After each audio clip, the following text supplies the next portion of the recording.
Sonni Ali. This was one of the greatest African kings who ever lived, but let me ask you, how much do you know about him? A lot? A little?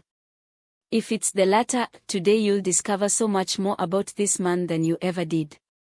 This man, Sonni Ali, also known as Sonni Ali Biya, reigned from 1464 to 1492. Thanks to him, the expansion of the Songhai kingdom began. When he became king, the kingdom comprised only a small area in the upper Niger Valley around its capital, the prosperous trading city of Gao.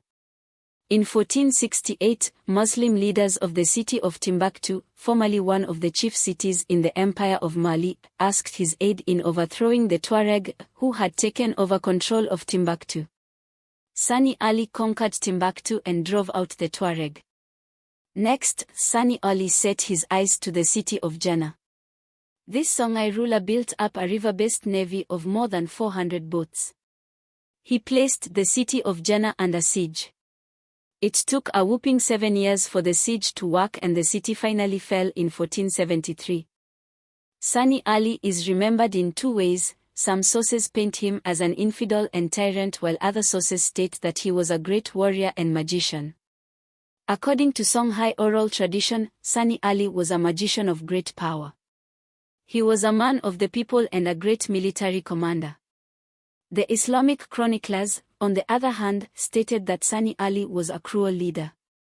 One historian who was based in Timbuktu described him as an impious and unscrupulous tyrant. The fame of Sonni Ali by this time had spread far and wide.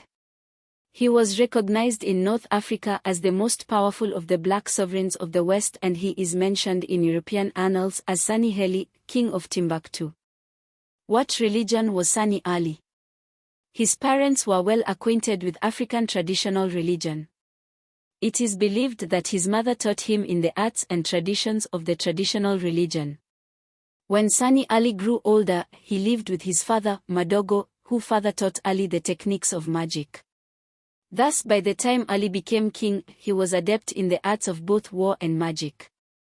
But all the same, Sonni Ali performed all the routine Islamic rites and was regarded as a Muslim. He had to make that move because a large number of the elite and urbanites of his kingdom were Muslim. Economic reforms. Indeed, Sonni Ali spent a considerable amount of time and energy to warfare, but that does not mean that he forgot about the economy of his kingdom. He increased from 12 to 15 the number of captive states that were compelled to cultivate crops for the king. He also changed the quota of crop production. Instead of following the old practice of requiring each person to cultivate 40 measures of land, he assigned 200 measures of land to a group of 100 cultivators. Any surplus was used by the village. If there is one thing that is undeniable about Sonni Ali is that he was a mighty warrior. Not only did he fight off the Tuareg and gain Timbuktu, along with Jen a little bit later, but he also repulsed several attacks by the Mosi people. He also defeated the Fulani. In fact, one West African historian, Mahmoud Al-Keti, 1468, circa 1593, wrote, "He was always victorious. He directed himself against no country without destroying it. No army led by him in person was put to rout. Always conqueror, never conquered, he left no region, town or village without throwing his cavalry against it, warring against its inhabitants and ravaging them." You would think that Sonni, being such a great warrior, would have died in battle, with an arrow sprouting out of his belly or something. That was not the case. Sonni Ali died in 1492 as he undertook a campaign against the Fulani. As fate would have it, the Niger River would end his life.